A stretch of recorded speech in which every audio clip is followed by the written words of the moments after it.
Merci. Good morning, everybody. Kalimera.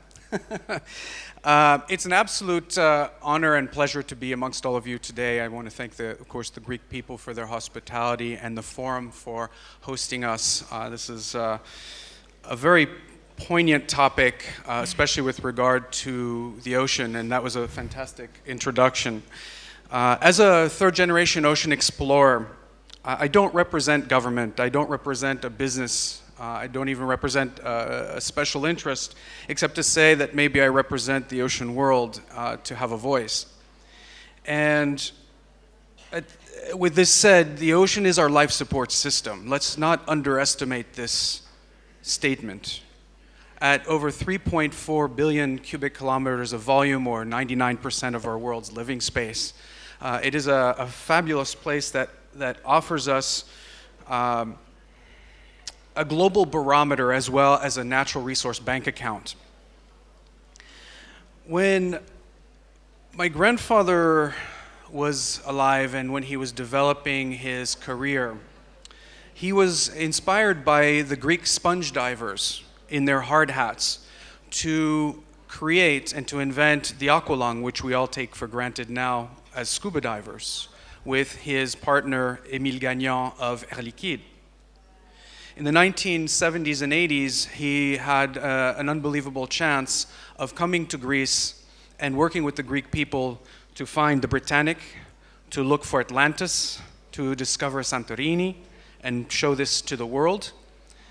And this connection with the geographic location and the cultures that are rich here in the Mediterranean, in and around Greece, is one of the reasons why I'm so interested in what's going on at this forum.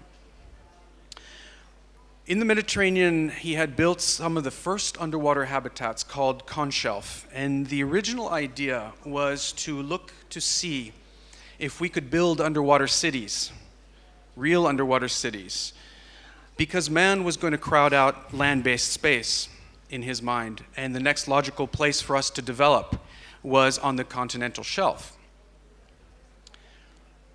In the early days, those expeditions were sponsored by a petroleum company called Arco. And those exploits in the Mediterranean and the Red Sea were what inspired me to do Mission 31, where, as you mentioned, I spent with my team 31 days in the world's only remaining undersea habitat and laboratory called Aquarius. But it wasn't there to break any records. We were there to do science and research and communicate with the world what we had discovered.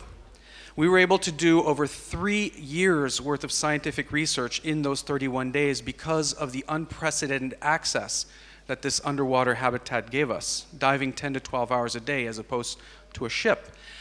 One of our focuses was on climate change related issues, and that data was disseminated throughout several universities for over 12 research papers. This topics of coral bleaching is really the canary in the coal mine, and we should be paying attention, because this is at the forefront of the writing on the wall of our future as a species, our future for economic development as well. 70% or so of our aquatic species depend on coral reefs. 65% of those coral reefs are either dead or dying, including, of course, the famous one, the Great Barrier Reef, which is our largest natural structure in the world. Yet it generates billions of dollars in localized income through tourism, through fishing practices, et cetera, et cetera. And yet we have to look at some of the underlying causes which are invisible and difficult to explain to the general public.